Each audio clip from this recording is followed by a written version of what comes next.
अस्सलाम वालेकुम जी। Welcome again to my channel. Hope so मेरी सारी यूट्यूब की फैमिली खैर खैरियत के साथ होगी और मैं भी शुक्र अल्हम्दुलिल्लाह बिल्कुल ठीक ठाक हूँ।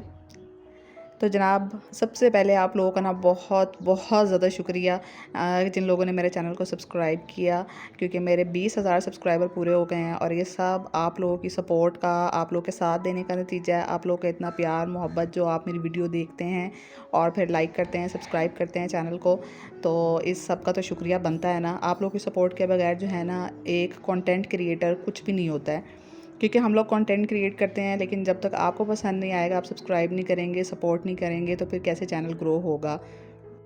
तो इसलिए आप सब लोगों की मोहब्बतों का बहुत ज़्यादा शुक्रिया। और अभी यहाँ पे ना मैं तकरीबन मॉर्निंग तो नहीं थी, मॉर्निंग को काफ़ी टाइम गुजर चुका था और बारिश जो है ना वो आज एकदम से छींटा सा आया और मुझे सारे कपड़े अंदर डालने पड़ गए। कुछ कपड़े तो फिर मैं बाहर फैला आई, क्योंकि मौसम पहले से थोड़ा सा बेटर हो गया था और एकदम जो बारिश आई ना, तो फिर मैंने सारे कपड़े अंदर लेकर आ गए और कुछ कपड़े फिर मैंने बाहर ही फैला दिए। बिकॉज़ ना आज मैंने लॉन्ड्री जो है वो बहुत दिनों के बाद जो है वो सारी समेटी और गंदे कपड़े पड़े हुए थे। हालांकि मैं ना जल्दी जल्दी से समेट लेती हूँ, रोज़ के रोज़ धो लेती हूँ, लेकिन कभी कभी बस ऐसी इतनी सुस्ती आती है ना कि ये सारी चीज़ें इग्नोर हो जाती हैं। और वैसे भी 2 दिन से ना मैं देख रही थी कि बारिश की पेशन गोई हो रही थी कि बारिश होनी है, इसी डर से मैंने कपड़े नहीं वॉश किए। मैंने कहा 2 दिन बारिश हो ले और फिर ही मैं कपड़े वॉश करूँगी। लेकिन जनाब, जिस दिन मैंने कपड़े निकाले हैं ना, उसी दिन ही बारिश का छींटा लग गया और 2 दिन ना अच्छी खासी धूप निकली रही। तो अभी हमारा जो है ना ये ब्रेकफास्ट कम और लंच ज़्यादा होने लगा था, क्योंकि आज जो है ना हम लोग थोड़ा सा लेट उठे थे घर पे और नाश्ता करते करते हम इतना लेट हो गया कि मैंने सोचा लंच ही बना लेती हूँ अब, क्योंकि 12 बजने वाले थे और वो लंच वाला ही टाइम हो रहा था। तो जब इस तरह लंच का टाइम करीब करीब होना, तो फिर मैं ऑमलेट वगैरह कम ही बनाती हूँ, क्योंकि नाश्ते में हम ज़्यादा ऑमलेट्स वगैरह और सालन के साथ ही चीज़ें खाते हैं। तो आज मुझे फिर चिकन नज़र आया फ्रिज में और मैंने पकड़ा इसको, इसमें डाला मैंने दही, क्रीम और लहसुन अदरक का पेस्ट, साथ में ये मैंने ग्रीन चिली का पेस्ट डाल दिया, थोड़ा सा ऑयल डाल दिया, क्योंकि हमारे घर घी नहीं होता और जब घी होता है ना तो फिर मैं ऐसी चीज़ों में घी भी यूज़ कर लेती हूँ। और मैंने थोड़ा सा नमक डाल दिया, काली मिर्च और सूखा धनिया जो है ना उसको मैंने पीस के पाउडर बना के इसमें डाल दिया था। साथ में मैंने इसके अंदर एक लेमन निचोड़ लिया और अच्छे से इसको ना मिक्सअप कर लिया। इसके जो सारे इंग्रेडिएंट्स जो मैंने इसमें यूज़ किए हैं ना, लगभग जो हैं ये टिक्का वाली आपको फीलिंग देंगे, जैसे मलाई बोटी के अंदर सारे इंग्रेडिएंट्स यूज़ होते हैं ना, वही वाले इसके अंदर सारे अज्जा गए हैं। तो बस ये एक ना मलाई बोटी जो है ना वो बन जाएगी। मलाई बोटी समझ लें, मैं इसको ग्रिल पैन में बना रही थी और ये ना बड़ी मज़े का एक आपने छोटा मोटा सा करना हो ना, जल्दी जल्दी से कुछ खाने को चाहिए हो, तो ये मुझे बहुत अच्छी ये रेसिपी लगती है। तो क्योंकि मैंने और मेरे बच्चियों ने खाना खाना था, हस्बैंड ने मेरे खाना नहीं था अभी खाना, क्योंकि वो जॉब पे जाने वाले थे। तो बस फिर मैंने इसको जल्दी से ग्रिल पैन में डाला और इसको बंद कर लिया और साथ में ना बनानी थी रोटियां। जब तक मैं ये सारा मिक्सचर रेडी कर रही थी ना, मैंने हादिया को कहा कि चलो आप ना आज रोटियां बना लो। हादिया जो है ना वो कभी कभी रोटियां बनाती है, कभी टेढ़ी मेढ़ी, कभी अच्छी भी बना लेती है, लेकिन मैंने इसको ना फ्री हैंड दिया हुआ है। कभी मोटी, छोटी, पतली, जैसी भी रोटियां बनाए ना, मैं कहती हूँ मुझे आपकी हर तरह की रोटी पसंद है, आप बस बना लिया करो। तो बस इसने यहाँ पे ना थोड़ा थोड़ा सा ऑयल लगा के रोटियां बनाई हैं, क्योंकि इससे जो है अभी वो सूखी वाली रोटियां ऑयल के बगैर बनती नहीं हैं। तो मुझे कह रही थी कि मामा मैं इसके ऊपर घी लगा लूँ, मैंने कहा थोड़ा थोड़ा सा लगा लो। तो थोड़ी थोड़ी सी कह रही थी कि मामा आप जैसी शेप वाली रोटियां मेरे से नहीं बन रही हैं, ये तो ख़राब सी बनती जा रही हैं। मैंने कहा बेटा, मेरे जैसी शेप के रोटियां बनाने के लिए आपको मेरी जितनी एज का भी होना पड़ेगा, तो लिहाजा आप जितने टाइम पर बना रहे हो ना, आप बहुत अच्छी परफेक्ट बना रहे हो। तो बच्चों के साथ साथ हौसला अफजाई भी बड़ी ज़रूरी है, ताकि बच्चे जो है ना वो उस काम को करते रहें। साथ ये मलाई बोटी वाला सालन भी तैयार हो गया था और हादिया ने बीच में चला दिया पंखा, जिसकी वजह से मैं इसको ना हल्का सा बिल्कुल दम वाली आग पे रख कर गई थी, ताकि इसका ऑयल सेपरेट हो जाए और जो चिकन की बोटियाँ हैं ना उनके ऊपर एक अच्छा सा कलर आ जाए। लेकिन बाद में मैंने आके देखा ना, तो नीचे से आग ही बंद हुई हुई थी। तो फिर मैंने आके दोबारा से फ्लेम ऑन की है और बीच में हमारी चली गई लाइट खाना बनाते बनाते, और मैंने इसके अंदर शामिल किए थे जनाब ऑनियन, और ऑनियन के साथ मैंने ग्रीन चिलीज़ भी दरमियान से कट करके ना शामिल कर दी थी। तो वो ज़रा एक अच्छा सा मसाले के अंदर ना वो खाई जाती हैं और बड़ी मज़े की भी लगती हैं। बस खाना खाने के बाद ना मैंने सोचा कि आज ना अपनी जिल्द के ऊपर भी कुछ लगा लूँ, अपने चेहरे के ऊपर, क्योंकि मेरी स्किन जो है ना इतने दिनों की मैंने वैसे ही छोड़ी हुई है।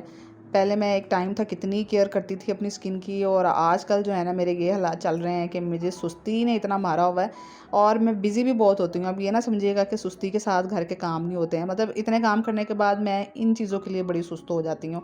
जहाँ पे मेरी अपनी सेल्फ़ केयर की बारी आती है ना, आजकल मैं इतनी ज़्यादा लेज़ी हो जाती हूँ ना, यूट्यूब की वीडियो बनाना, एडिट करना, बच्चों की पढ़ाई का भी बीच में चल रहा है, क्योंकि उनके फ़ॉरेन वेकेशंस के बाद जो है ना वो पेपर स्टार्ट होने वाले हैं और प्लस उन्होंने अपने प्रोजेक्ट्स भी जमा करवाने हैं जो टीचर्स ने असाइन किए हुए हैं। और दरमियान में जो है ना वो फिर आपको पता है 3 टाइम कुकिंग करना और सारे घर के काम करना। तो बस मैं रात तक ना सारे कामों से इतनी एग्जॉस्ट और टायर्ड हो जाती हूँ ना कि मेरा दिल ही नहीं करता है कि फिर मैं अपना चेहरे के ऊपर कुछ करूँ। और अभी ये देखिए मैंने कितने दिनों से आप लोगों के साथ ये जो है ना वो शेयर किए थे कि मैं इनको सिलाई करूँगी, और अभी ये भी सिलाई होने वाले रहते हैं। मतलब मुझे टाइम इतना कम मिलता है ना, और मैं समझती हूँ कि मसरूफ़ियत भी अल्लाह की तरफ से एक नेमत है। मैं अपनी अम्मी को बता रही थी कि अम्मी मैं इतनी बिज़ी होती हूँ, तो मेरी अम्मी कह रही थी कि तुम ये यूट्यूब का काम करती हो, एडिट करती हो वीडियोस, अपने घर के कामों में बिज़ी रहती हो, तो ये मसरूफ़ियत भी अल्लाह की तरफ से एक नेमत है। क्योंकि मुझे जो है वो नेगेटिव नेगेटिव सोचने का टाइम ही नहीं मिलता। मेरे पास वक्त ही नहीं है कि मैं किसी और के बारे में सोचूं कि कोई अपने घर पे क्या कर रहा है, क्या खा रहा है, क्या पी रहा है, किधर जा रहा है, क्या नहीं कर रहा है। यकीन माने कि मुझे ना इन बातों का सोचने का वक्त ही नहीं मिलता है। जब हम फारिग बैठे होते हैं ना तो हम अक्सर ये बातें सोच लेते हैं कि दूसरे के बारे में सोच आती कि कौन क्या कर रहा है, दूसरों की ज़िंदगी पर नज़र डालने की पूरी कोशिश होती है हमारी। लेकिन मेरे पास इतना बिज़ी जो होता है ना मेरा स्केड्यूल होता है, यकीन माने कि वक्त ही नहीं है मेरे पास किसी और के बारे में सोचने का। तो मेरी अम्मी यही मुझे कह रही थी कि बेटा ये अल्लाह ताला की एक नेमत है, मसरूफ़ियत, मसरूफ़ रहना। तुम सारा दिन मसरूफ़ रहती हो और फिर रात को जो है ना मुझे सिर्फ सोने की पड़ी होती है कि फटाफट से जो है ना मैं बिस्तर में घुसूँ, सो जाऊँ। सारा दिन मैं टायर्ड और एग्जॉस्ट हुई होती हूँ, क्योंकि मैं मेंटली तौर पे भी अपना काम करके, यूट्यूब का और सारी चीज़ें करके, और दूसरा घर के कामों में भी। तो अगर आप लोग भी मसरूफ़ रहते हैं ना तो ये अल्लाह ताला की बहुत बड़ी नेमत है कि हम लोग ना दूसरी बहुत सारी नेगेटिव बातों से और लोगों से हसद करने से, और ये जो होती है ना सारी ख़राब चीज़ें, इनसे बच जाते हैं। क्योंकि दूसरों को जब देखते हैं ना तो सिवाय हसद पे और कहीं बात जाके एंड नहीं होती। जेलसी, हसद, कोई क्या कर रहा है, क्या खा रहा है, फिर उसके अंदर से गलतियाँ निकालना, अपना कंपैरिजन करना, ये सारी चीज़ें जो है ना इससे इंसान की जान छूट जाती है अगर आप बिज़ी रहते हैं तो।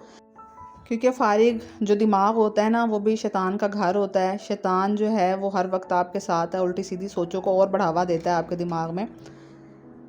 तो जनाब अभी जो है ना बस फिर मैंने सूट की कटिंग की है, और सूट पूरा नहीं काटा, सिर्फ उसके बाजू, और मैंने ना अगला पिछला हिस्सा जो है ना वो अलग करके रख लिया था। अपने हस्बैंड से उसके लिए चेपी और नलकियाँ मंगवा ली थी। मैंने कहा था कि जैसे ही अब मुझे अगले दिन टाइम मिलेगा ना तो मैं मशीन रख के फ़ौरन से सिलाई कर लूँगी।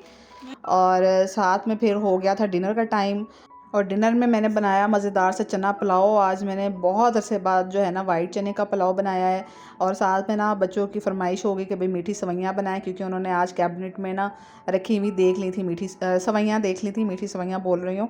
तो मैंने कहा चले मीठी सवैयाँ बना लेते हैं साथ में। यहाँ पे मैं चावलों को लगाने लगी थी दम, तो फिर मैंने लास्ट में डाला प्याज, और प्याज के साथ मैंने ऊपर से धनिया और मिर्च डाल के ना उसको दम पे लगा दिया। और यहाँ मैंने ना हल्का सा देसी घी मेरे पास थोड़ा सा रह गया था, तो उसमें मैंने सवैयों को भून के ना इसके अंदर मैंने डाल दी चीनी। और चीनी मैंने हस्बे ज़ायक़ा थोड़ी कम ही रखी थी, क्योंकि हमारे घर में ना आप चीनी सभी बहुत कम खाते हैं। तो साथ ही मैंने इसके अंदर ना दूध डाल दिया था 1 कप, और ये उसके अंदर जो है ना वो मीठी सवैयाँ गल गई थी। और लास्ट में मैंने डाले इस पर बादाम, और आप अपनी पसंद का भी ड्राई फ्रूट डाल सकते हैं, कुछ भी। मेरे पास बादाम अवेलेबल थे, मेवा मुझे अच्छा नहीं लगता इसके अंदर जो किशमिश होती है, तो मैंने सिर्फ बादाम कटे हुए डाले थे। और हमारी सवैयाँ हो गई रेडी, और इतनी अच्छी को खुशबू आ रही थी ना सवैयों में से, क्योंकि उसमें देसी घी डाला हुआ था और वो देसी घी में भुनी थी मैंने सवैयाँ। और जब सवैयों का कलर चेंज हो गया था ना फिर सारी चीज़ें उसमें डाल दी थी। और यहाँ हमारा जो है वो चना पुलाव भी रेडी हो गया है। तो ये है हमारा आज का डिनर, और बस अब हम मज़े से बैठ के डिनर करेंगे, क्योंकि बच्चों से तो बिल्कुल सब्र नहीं हो रहा था, क्योंकि आज सवैयाँ बन गई थी, मतलब स्पेशल उनके लिए। क्योंकि मैंने ना मीठा जो है बनाना बड़ा ही कम कर दिया हुआ बड़े ही टाइम से ना, तो ज़्यादातर चीज़ें नमकीन बनती हैं हमारे घर में। एंड फिर जी लास्ट में हमने खाई सवैयाँ, और यकीन माने इतनी मज़े की बनी थी, और बहुत मज़े की बनी हुई थी। थोड़ी सी गरम गरम अच्छी लगती हैं, ठंडी हो जाए ना तो फिर घी का वो एक थोड़ा सा टेस्ट आता है उस तरीके का। तो थोड़ी सी गरम गरम खाएं ना, और देसी घी का तो फिर आपको पता है बात ही अलग है, उसकी खुशबू ही बहुत ज़्यादा तेज़ होती है और हमें तो बहुत पसंद है। तो बस जनाब शुक्र अल्हम्दुलिल्लाह सारे दिन के कामों से फ़ारिग हो गई, और इस टाइम बैठ के ईशा की नमाज़ पढ़ी, और लास्ट में मैं सूरत मुल्क लाज़मी पढ़ती हूँ, ये कभी भी नहीं भूलती हूँ। और अल्लाह ताला की वो सारी नेमतें जो आपको बगैर मांगे मिल गई हैं ना, उनका लाज़मी रात को शुक्र अदा करके सोया करें। तो इंशाल्लाह नेक्स्ट व्लॉग में मिलूँगी। अल्लाह हाफ़िज़।